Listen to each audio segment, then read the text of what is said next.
All right, hey guys, welcome to the studio. I am working on a portrait of my son today. Make sure I got everything set up right here. All right, looks good on the screen. So I don't know if you all saw my post about my studio being tore up. I'm going to give you a little preview here. So I am currently working on like a temporary easel. We've got storage in the corner, building supplies, my new French doors, ooh la la, and my deck right outside my door. It's going to be amazing when it's done, but right now things are a little crazy. Let's see.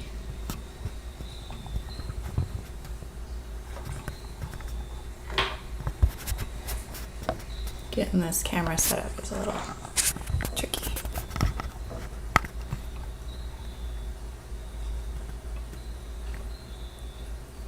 Okay.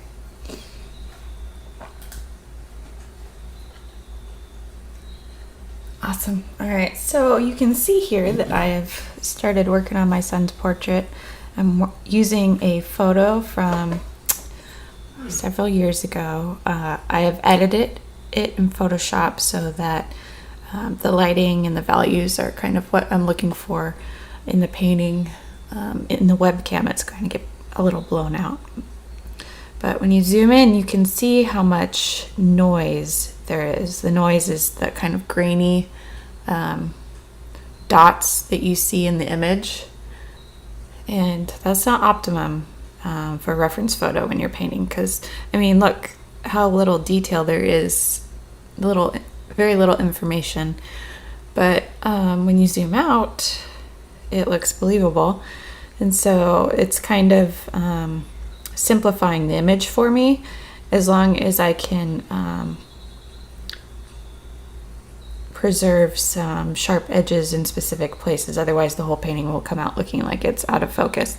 But so that's kind of what is going through my mind when I'm working with this specific reference photo.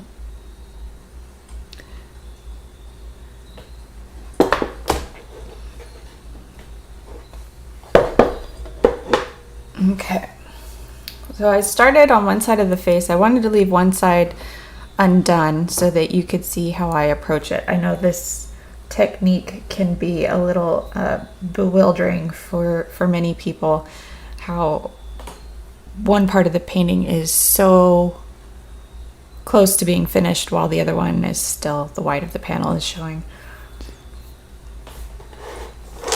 So today we're going to work on the other side of the face so you can kind of see it in action. I kind of like to think of it as the Martha Stewart effect, where, you know, she's teaching you how to make or bake something and she's starting the process, and then she pulls one out of the oven or one out of a basket or something that's already done. So this is my already done portion. And I'm going to show you how to do it from the beginning on this side.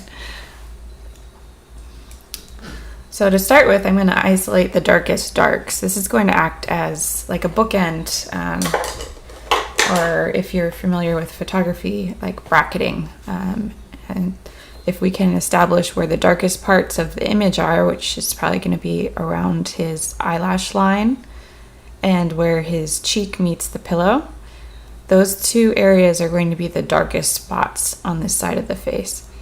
And once we get those blocked in, we'll have that as a point of reference. Everything else in this white area is going to be lighter than those dark areas. So putting those in first is what allows us to accurately gauge values moving forward. So I'm going to mix some alizarin permanent and some sap green. I just want a super dark color.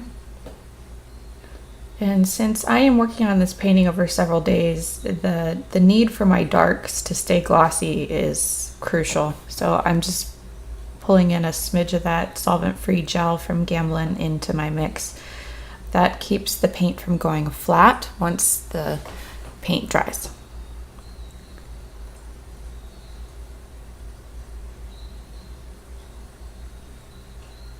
This side of his face, the features are not well defined. It's very, very subtle. So I don't have to be as critical with my line preservation. Whereas when I'm working on his little fingers right here, it will be very, very, very important that I am careful with where my brush strokes end up and how they merge into the neighboring field. You know, it's amazing how fast features can migrate if you're not careful. Not that you can't get them back, but it's just a pain to go back in and have to remeasure everything once you took so much care the first time. Okay, so I've got my darkest dark light in there.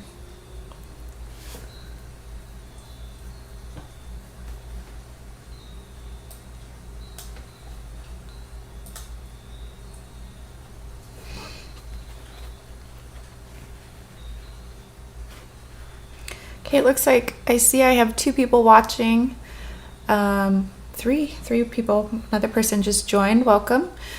Sharon is in the comments. She says that she can't see it. So if anybody else can see or hear me, if you could leave a comment just to test the feed here, that would be awesome. Thank you. Okay, so I'm going to grab a little of the Perylene Red. And this is just going to be slightly lighter than the dark shadow that I just put in. It's going to be his little eyelid here. And my mixture is transparent, so I have the freedom of putting a thin application on the panel to lighten the value. So I'm going to do that here.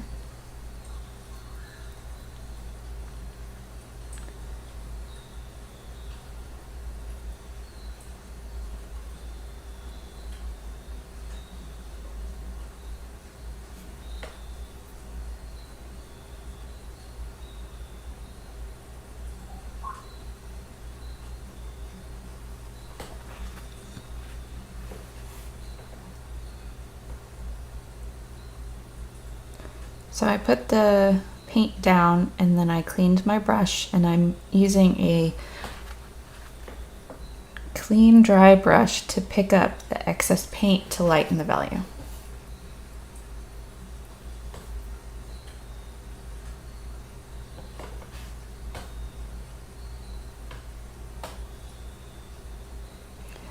I'll come in under his eyelash here and do the same.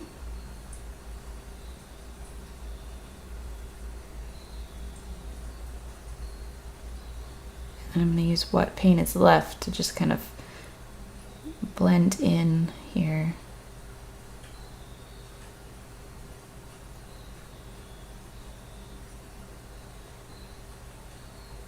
I love using these transparent colors because I can build up a very luminous color with subsequent layers. And not only can that color be rich and transparent, but I can vary the value with adding another layer on. So I'm not having to remix colors.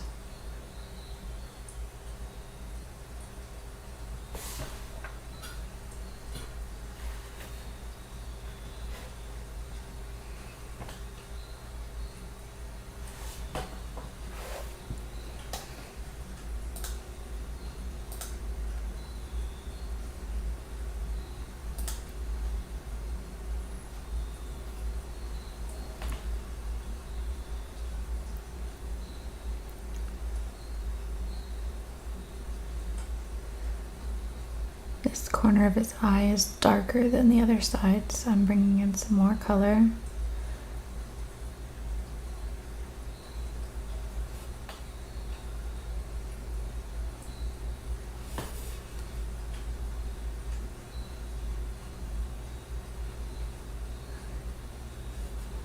I'm going to use the same color as a transition for where his little head meets the pillow. And that dark shadow kind of fades into his forehead.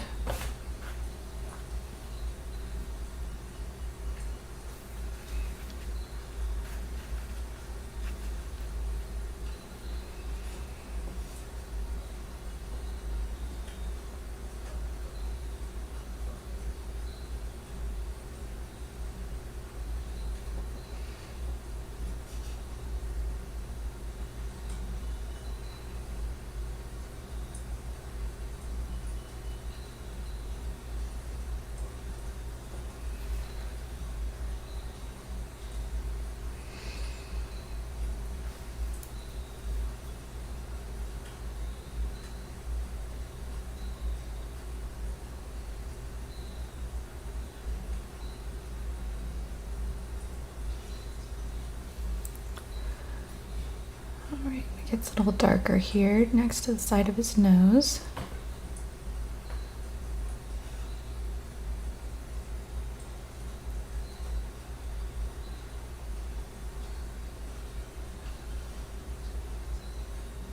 I'm going to grab some of the red too, because we've got a lot of light reflecting onto the bottom of his nose there.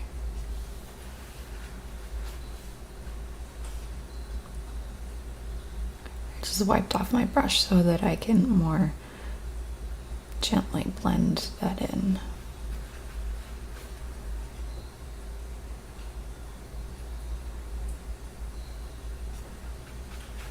Some of the paint on his face is still wet from my session yesterday, so I'm trying to be very careful not to disturb that. If any of you can hear me, could you sound off in the comments of the live chat, just so I can get a confirmation that it's working for some of you?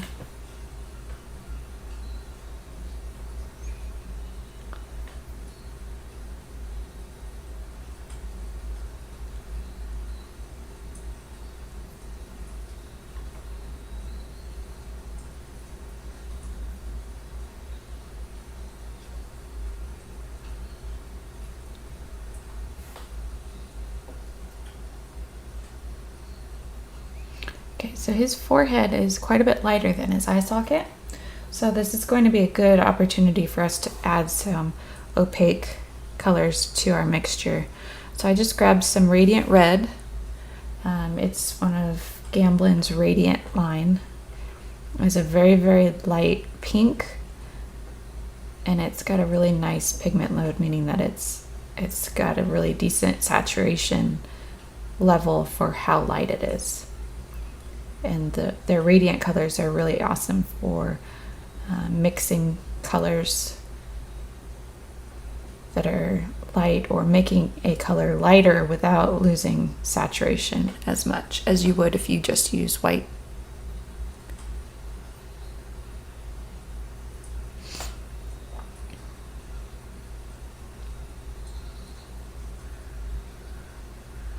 Alright, so I'm putting that color down, looking at my reference photo, see how I feel about it. I think it needs some more red and yellow. So I'm going to take Indian Yellow. I'm using Indian Yellow, which is transparent, because I don't want it to get any lighter than it already is. So I'm not going to use the Hansa Yellow. And then I'm going to use, I'm trying to decide, let's go with the Alizarin Permanent. The Alizarin Permanent is not very saturated red. So in this instance, since it's on his forehead and it's kind of not really where we want the color to punch, I'm gonna go with that route. If it was close to his eye or nose or mouth, I probably would have gone for the Perylene Red.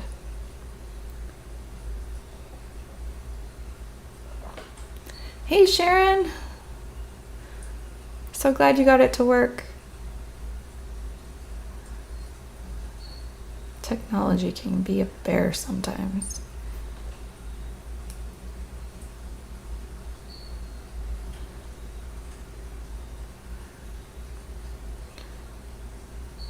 At least this is being recorded, so if you have time later, you can come back and watch the beginning as I blocked in the left side of the face there.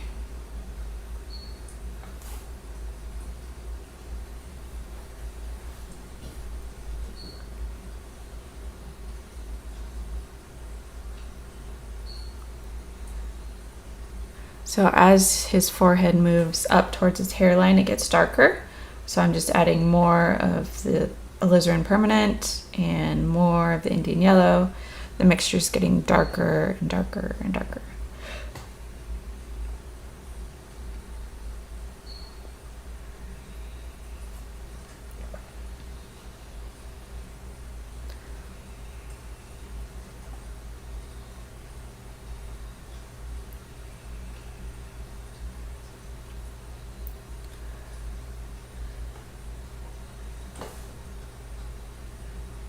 And then as it almost touches the hairline, it gets so dark it's almost indecipherable. So I'm going to add some sap green to my alizarin permanent, and this is going to be a really dark mix.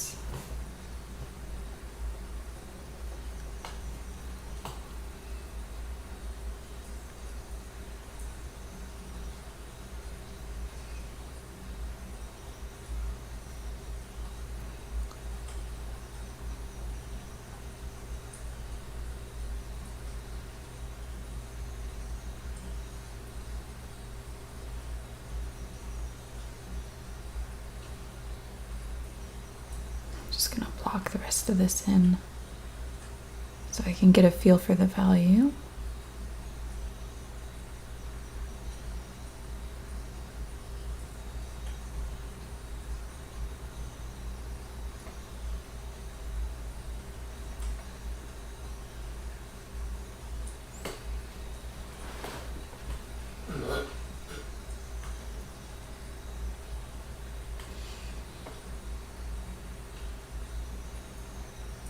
Can you hear the birds and the rain in the background? I had Alexa play some forest sounds for us. Oh. I said her name and she got quiet. Oh, it's so funny.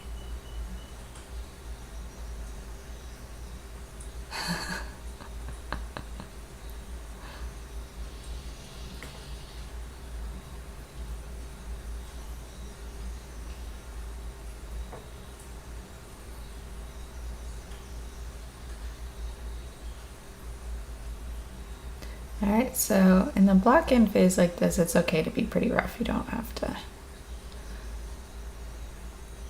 get super detailed or anything like that. Right now I'm really focusing on making sure my values are close to what I need them to be,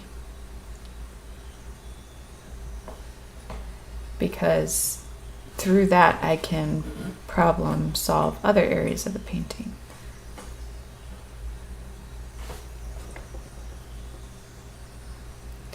So I can see here that his eye socket needs to go darker.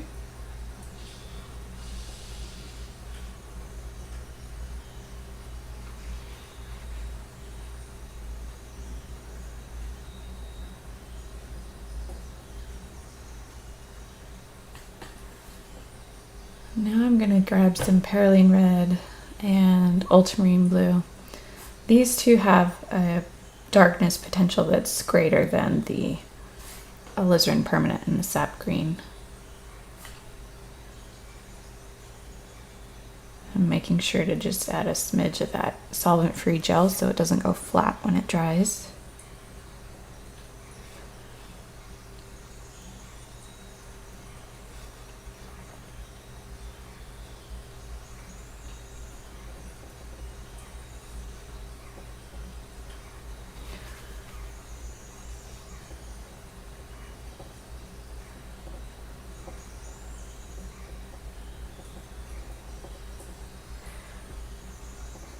Using my soft brush here to just kind of soften the edges. Especially when painting children, it is crucial that you do not have lots of chiseled brush strokes.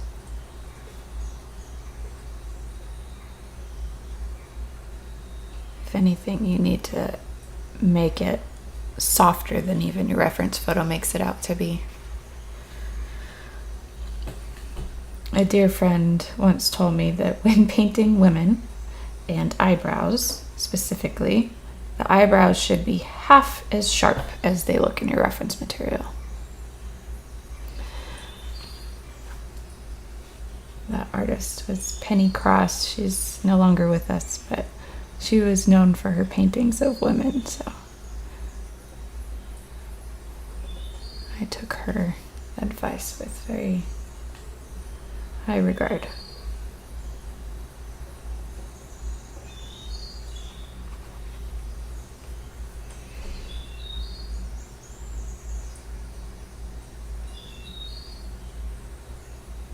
So if that rule stands true for children, or for women, I would think it would be doubly true for children.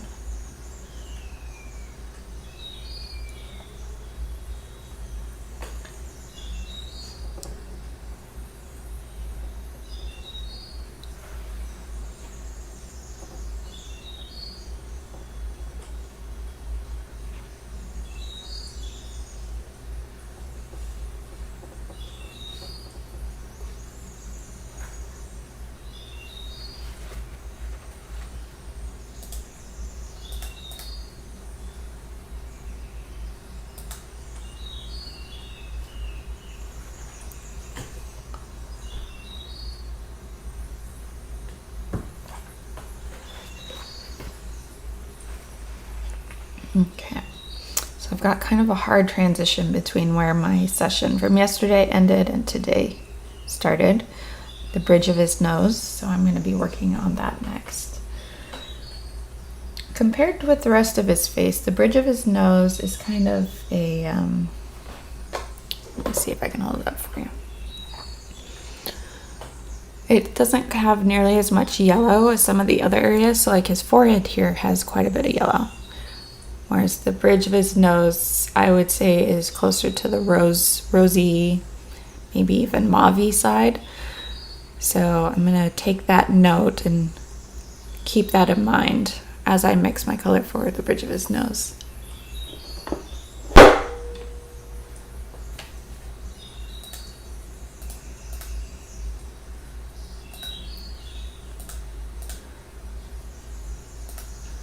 Okay. So let's see here. I've got my dark mix with the alizarin permanent and the sap green. I think that will be a good base to modify from. I'm gonna grab some quinacridone red, which is a lovely color. And let's see, I'm gonna grab radiant red to lighten it slightly. And I mix from the side. I try not to introduce a dramatically different color just by plopping it in the middle of my mixing pile. I try to mix it from the side, and that allows me room to correct if my mixture is inaccurate or too exaggerated. Then I don't contaminate the whole pile. So I'm gonna just put a couple strokes down and then sit back and see how that feels. It feels okay. So I'm gonna remove the extra paint from my brush and just kind of merge where that color runs out and where it hits the forehead here.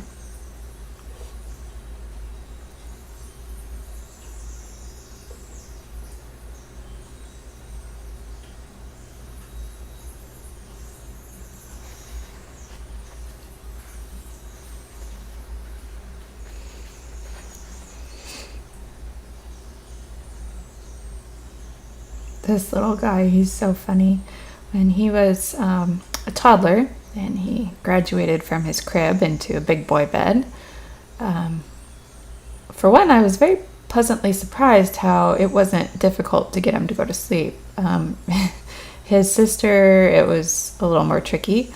She would get herself out of bed and do whatever she pleased for a little while. Whereas he recognized when he was tired, and he would just get in bed and go to sleep. But something funny that he would do was in the mornings, he would just naturally wake up an hour or so before he needed to, for the start of our day or whatever.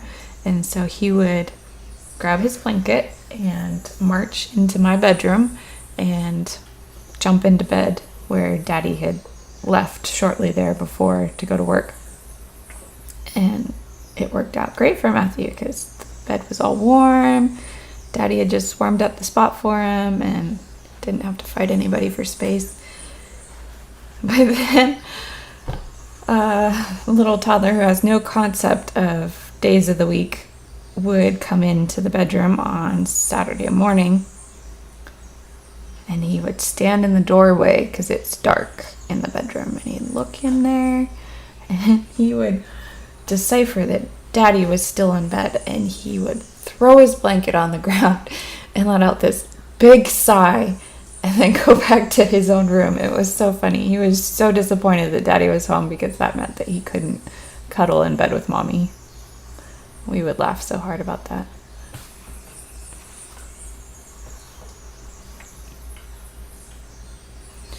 Okay. So the bridge of the nose is good for now. I might come back to it later, but for now it's looking okay. After I put that in, I was able to see a color disharmony or something that needs to be corrected on the side of his nose. Right now the value is okay, but it's too yellow. So I'm going to use that same color that I mixed for the bridge of the nose, and I'm just going to add some more of that radiant red to it. So it's just going to lighten it up just a little bit. And I am just barely going to see if I can scumble a little bit of this color into the side of his nose to tone down that yellow.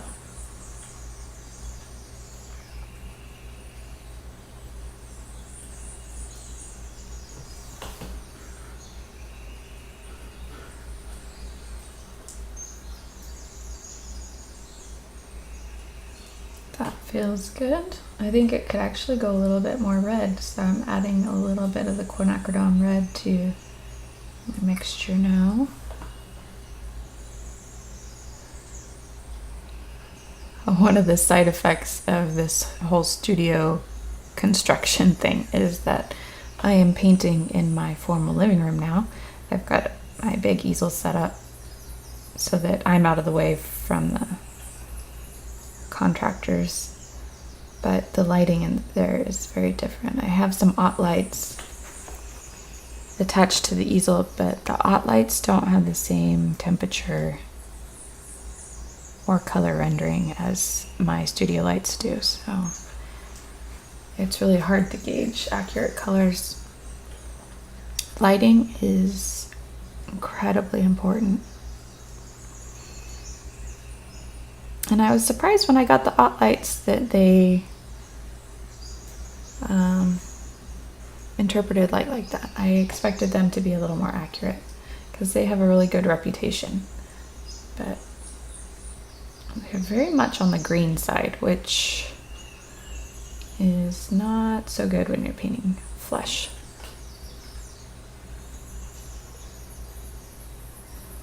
So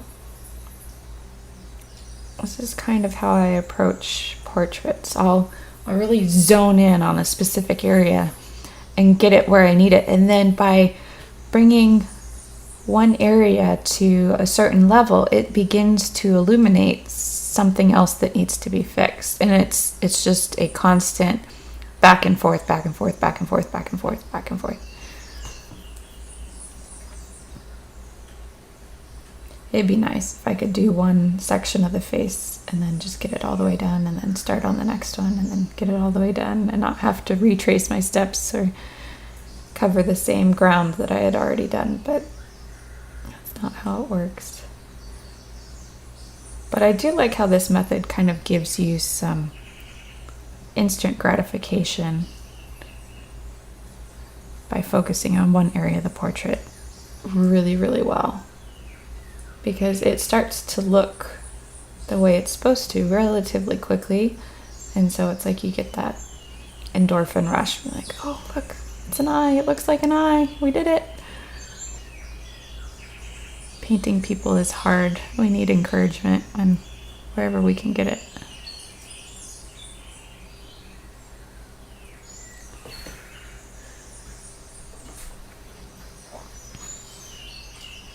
Any questions? I don't want to just ramble on and not cover something that's kind of got you thinking.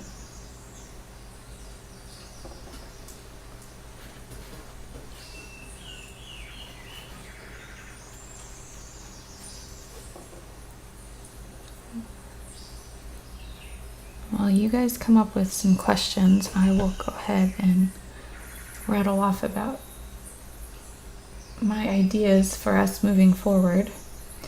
So I'll give you a little bit of backstory into my Patreon feed and this whole side of my business. I've been with Patreon for a few years now, and when it started out, it was very cutting edge. It used a lot of concepts and technology that weren't available other places on the internet in the format that they presented it.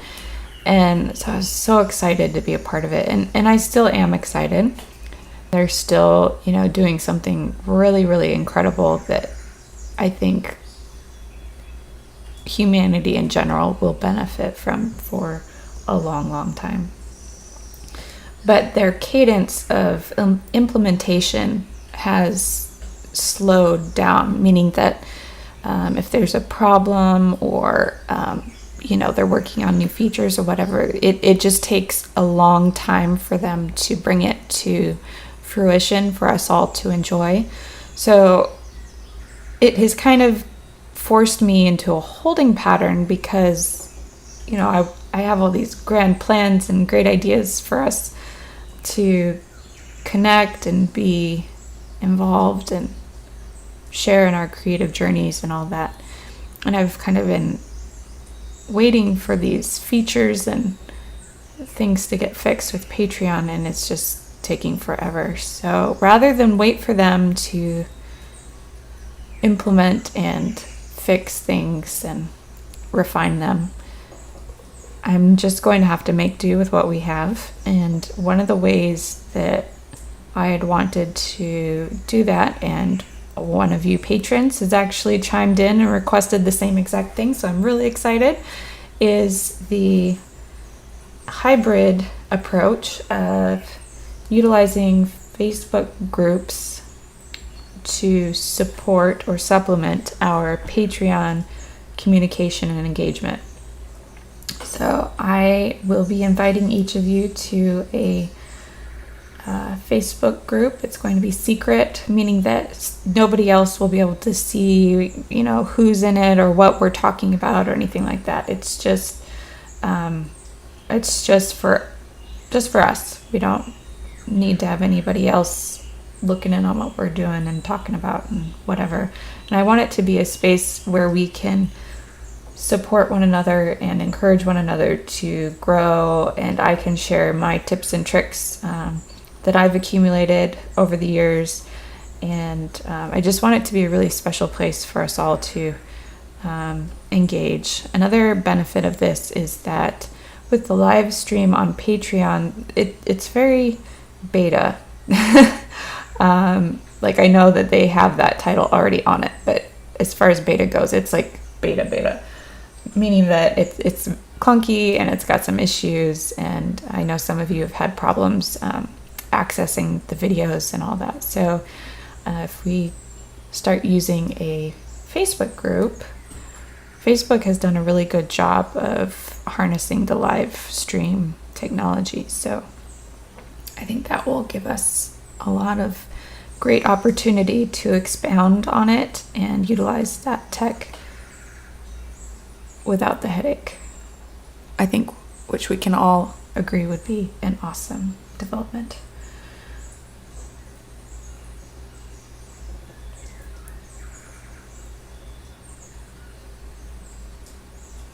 I think another thing that would be really cool to include is like a Q&A session, not just where we talk about painting and techniques for painting, but, you know, just we explore, you know, dilemmas or situations that we're encountering in our own art business, and you guys can ask me questions and we can share personal experiences, how we address these problems. And you can ask for advice and all of that, because I know it can feel isolating sometimes when you encounter a problem or you feel like, you know, you're just beating your head against the wall, not getting the results that you're looking for. Sometimes it's nice to have feedback from somebody else who's encountered or gotten through the same thing. That's kind of what I wanted to do with Patreon, but the platform is just not the best. Something that Patreon does that no one else is helping out with right now is the platform to implement the pledges with patrons. That is something that they're doing better than anybody else right now, and that's one of the main reasons why I'm sticking with them.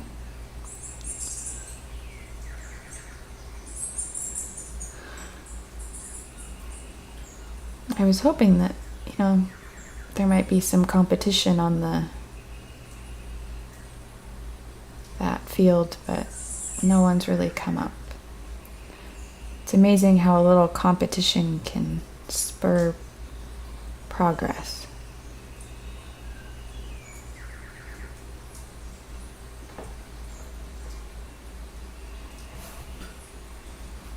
All right, let's see if I can give you a close-up so you can see what I did today versus what I've been working on the last couple days.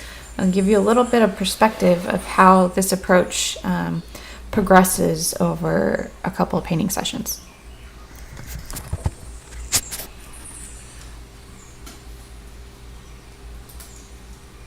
All right. So the right side, hopefully it'll focus here. Holy moly, those colors are crazy.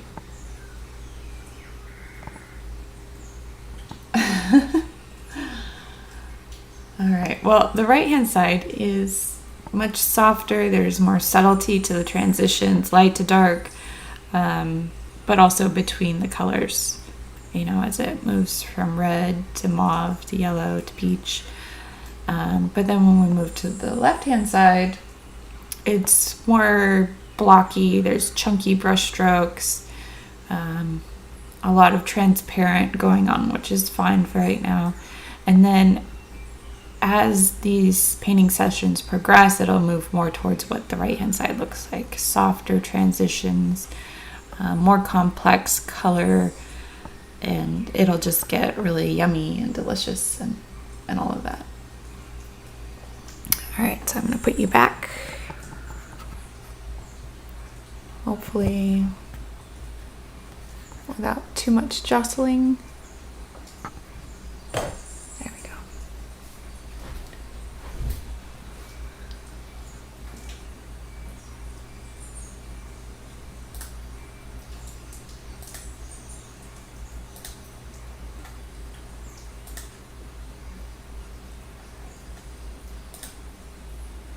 All right.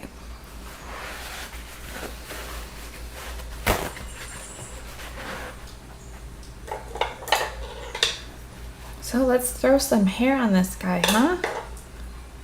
Got this big white blob on his head. Let's get rid of that. So he's got kind of, I would say, dark blonde hair. It's not, oops, sorry, didn't mean to bump you there. It's not brown, but it's definitely not your usual blonde. So this color could be really interesting to paint, because if you just say, oh, dark blonde is just light brown, you're missing out on a lot of opportunity to add dimension. Especially in this photo, there's so many colors in his hair, it's crazy. It goes from almost black to light green. Like, kind of a yellowy green even. And blonde hair tends to do that. It reflects so many different colors. So when you're painting blonde hair, make sure that you pay attention to the colors in the hair. So because, you know, just like with the eye area, we started with the darkest, I'm going to do the same with his hair. So I've got the alizarin permanent and the sap green, and I'm going to see if I can get as dark as I need to get with those two colors. If so, we won't have to bust into the ultramarine blue and the, yeah, I think this is plenty dark. Okay, so I'm gonna wipe it really thin so you can see how the transparent color reacts to the white panel. Hopefully you can see that.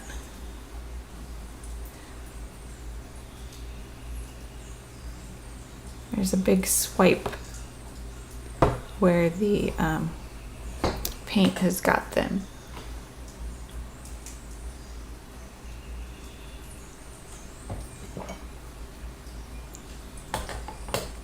And it's a little bit on the green side, so I'm going to take some of the alizarin permanent, and I forgot to add the solvent-free gel, so I'm going to add that real quick. And I'm just adding it right to the pile that I just put down. Now I'm not going to go all the way up to the edge where his hair meets the pillow, because it starts to get lighter in the photo. Some of that is Photoshop, but others, like over here where the pillow is, it actually shows that his hair is like all ruffled up and standing on end, and it's just, so you're actually seeing parts of the pillow through chunks of his hair. So if I went all the way to the edge with this dark hair color, you know, the hair that's in shadow, it would make it look like he's wearing like a hair helmet or something very firm, and it wouldn't have the fluffy look of his very disheveled hair. So I'm kind of just using the brush here to work some of this dark color into the hair that I had already put down.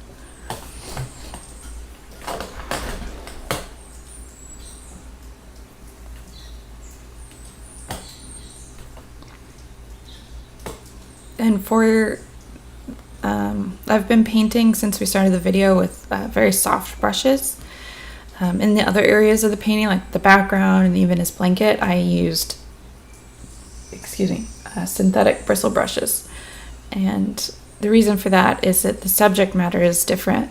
With the fabric, you know, I want to have lots of form and, you know, wrinkles and creases and all that. With his face and his hair, I really want it to be soft and to have a gentle effect. So that's why I'm going with the soft bristles. All right, so I had some kind of greeny yellow left over from yesterday when I was putting in some of the shadows on his pillow. So I'm taking a bit of that and I'm mixing it into the hair color that we just had. So this will be kind of where bits of his hair are kind of working their way up into the shadow there.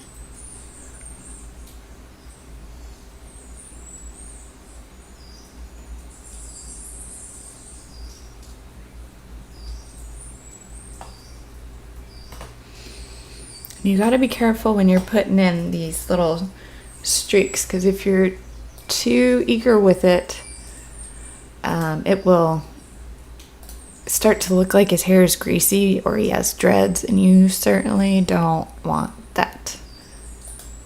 It's a thin line between clumps of hair and he needs a shower.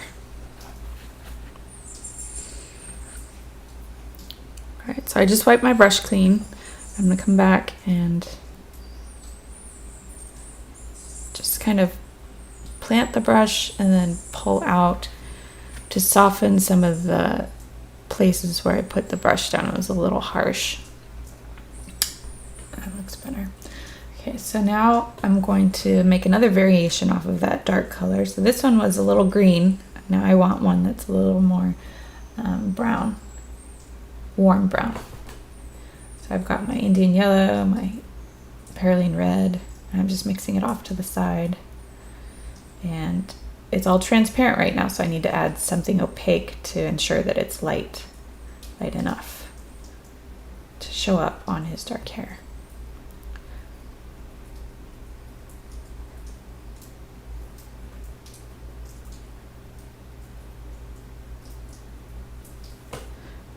Gonna give this a test and see how it looks.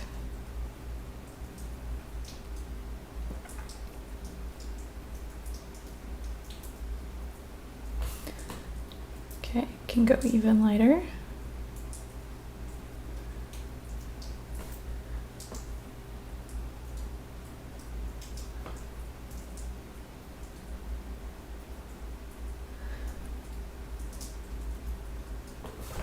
It looks like I added a little bit too much of the perylene red. So rather than add more Indian yellow, I'm going to take an aggressive approach to combat the red by going to the Hansa yellow medium. And the reason for that is that the Hansa yellow medium is on the other side of the yellow spectrum. So Indian yellow is on the warm side, Hansa yellow is closer to green, so it's cooler. So by adding that, I'll be able to cancel out the red faster or with less effort than I would the Indian yellow.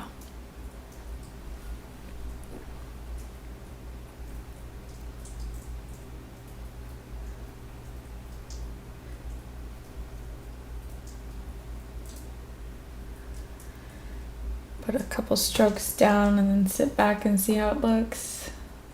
It's feeling a little saturated. So I'm going to go into my radiant colors. I just grabbed some radiant violet. Now, purple and yellow are color opposites. So this radiant violet, even though it's not super saturated, it does have a decent pigment load, but it's not tremendous. We'll just ever so softly desaturate the yellow mix that I have here, which is good.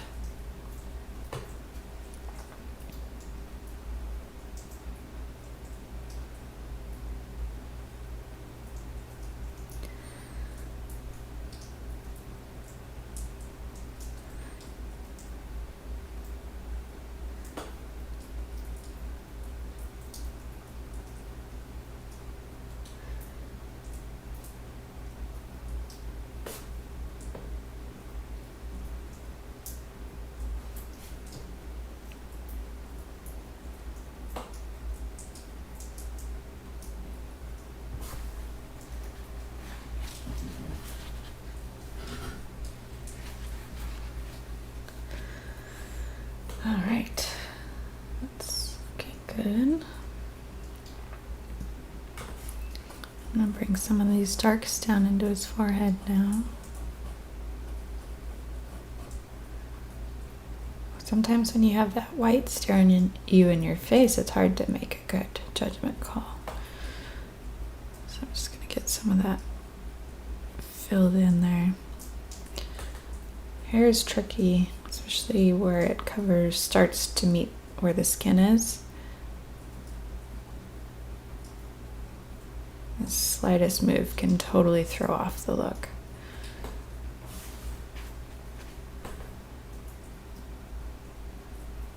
So I'll likely spend a lot of time here just making it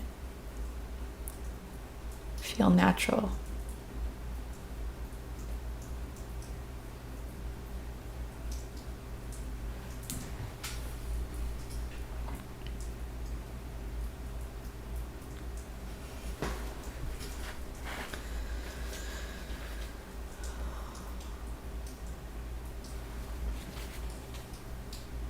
Same thing about the eyebrows needing to be soft goes for the hair. Unless you're going for spiky hair.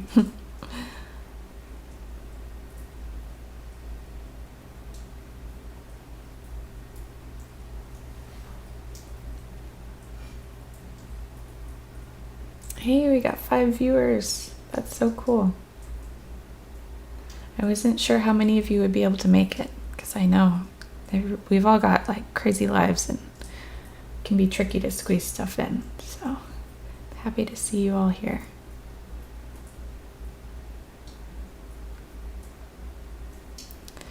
So I'm bringing some more of that dark color back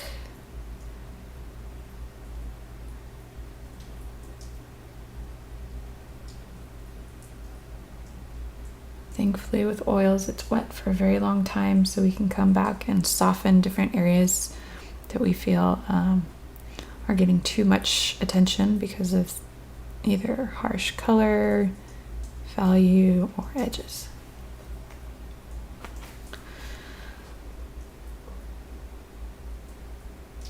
Okay, so that feels good for a block in. Let's get the little halo effect taken care of.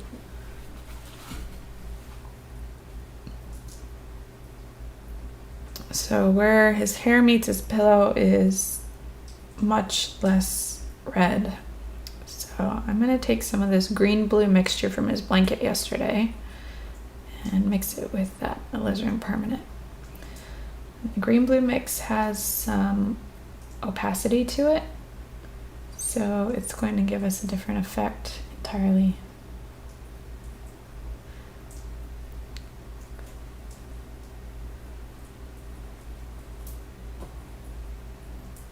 So I'm still gonna brush this on kind of thin.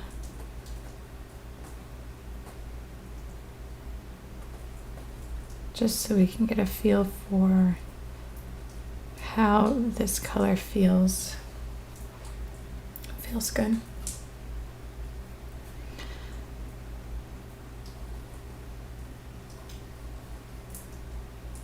It's always good to sit back and question yourself.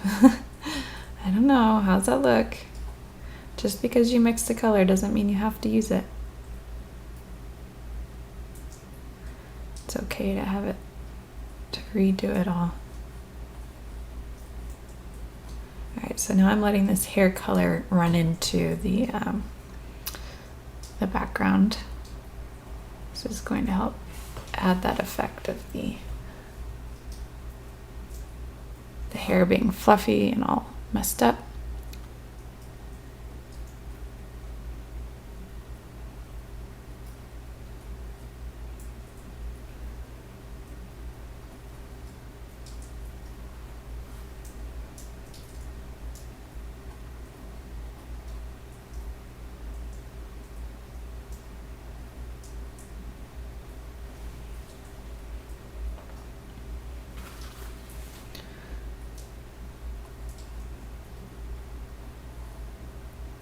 And then I'm just tickling the edge where it touches the background. The background's still wet. I put it in yesterday, so I'm able to soften those edges.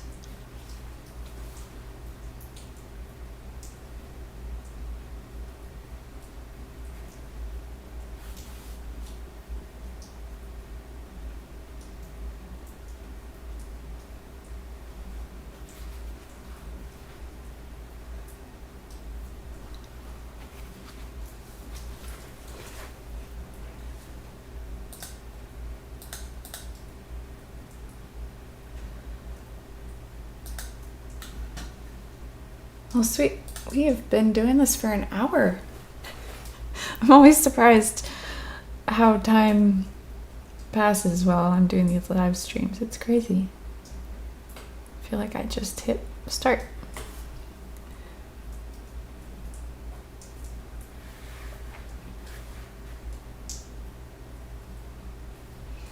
Well, we've made some good progress for only an hour. That's cool. I'm going to work on this transition here where the white of the pillowcase overlaps his forehead. That's a very high contrast area. So I'm going to work on that real quick before we end the broadcast.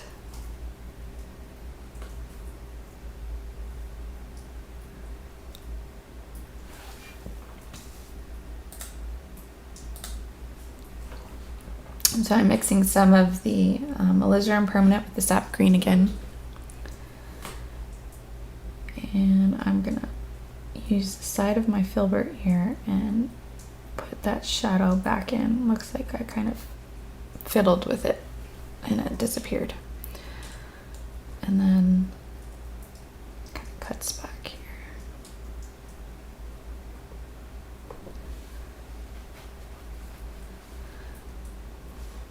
And the transition between that hard shadow and his forehead just kind of melts. You can't really tell where his forehead starts and stops.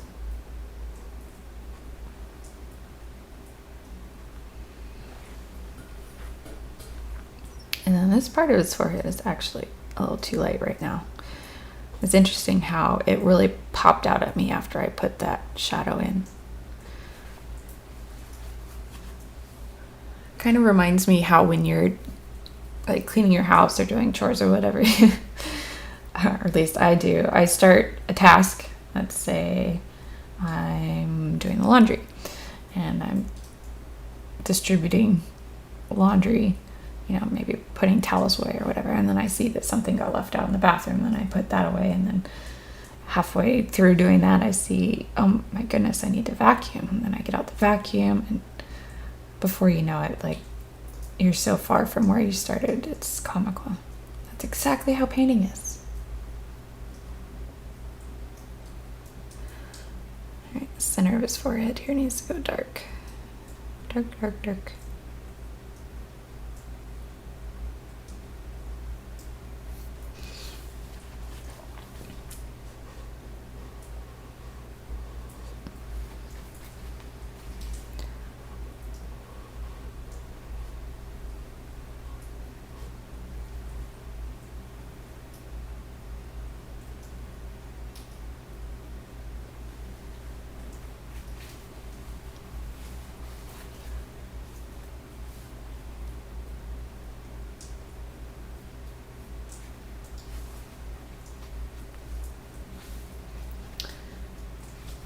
Cool. Well, I feel like that's a good place to stop for now. I'm so excited you all joined me, and this video will be available to watch forever. As long as you have the link, you have access. So you're welcome to come back and watch it again if you joined late and want to see where it started, how this was all white and we filled it in and brought it up to where it is now. And thank you to all my patrons. I know it's kind of a new concept, and I'm really excited to see where we can take it, and I know that it will be an awesome benefit for everyone involved. So thanks for joining me.